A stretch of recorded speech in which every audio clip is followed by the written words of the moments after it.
మార్గశిర మాసంలో చేసేటువంటి స్కంద షష్ఠి కానివ్వండి, షష్ఠి పూజ విశేషమైనటువంటి పూజ ఆ రోజు.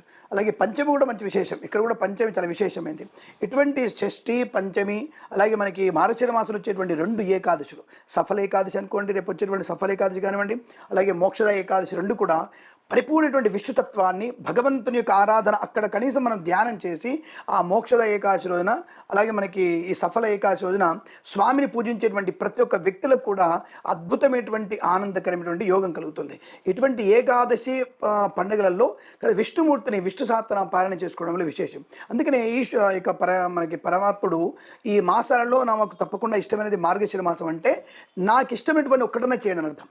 అంటే నాకు అక్కడ తప్పకుండా ఒక తులసి దళంతో అర్చన చేయడం, అలాగే పద్మాలతో లక్ష్మీదేవిని పూజించడం. అందుకే కొన్ని ప్రాంతాల్లో లక్ష్మీ పూజ బాగా చేస్తారు. అంటే ఈ యొక్క పెట్టుకొని లక్ష్మీ సహస్రనామాలు చేసి అమ్మవారి కుంకుమార్చన చేసేటువంటి విధానం కూడా ఉంటుంది. కాబట్టి ఈ యొక్క మార్గశిర మాసం అనేది ప్రతిరోజు కూడా విష్ణునామస్మరణగా మనకి ధనుర్మాసం కూడా ఇప్పుడే స్టార్ట్ అవుతుంది. అంటే ధనుసు రాశిలోకి రవి సంచారం వల్ల ధనుర్మాసం ప్రారంభం. అంటే ఇక్కడ మనకి స్వామివారికి సుప్రభాతాలు ఉండవు.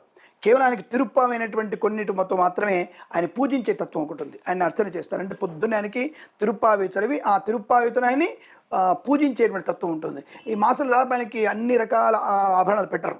కేవలం తులసిమాల, అభిషేకం, చందనం, అలంకారం ఉండదు. ఈసారి అన్ని రోజులు ఆయనకు అర్చన మాత్రమే ఉంటుంది. కేవలం అభిషేకం మాత్రం ఎక్కువగా ఉంటుంది. అటువంటి ఈ మార్గశిర మాసంలో ఆయన చేసేటువంటి సేవ అనేది పుష్పాలంకృతులు, తులసిమాలతో పూజ చేయడం, గోవుకి మనం పాలు పోయడం, గోవు పాలతో అభిషేకం చేయడం, విష్ణుమూర్తిని చేస్తే మనకి తప్పకుండా ఆ మార్గశిర మాసం మొత్తం కూడా చేసినటువంటి పుణ్యఫలము సంవత్సరం మొత్తం కలుగుతుంది.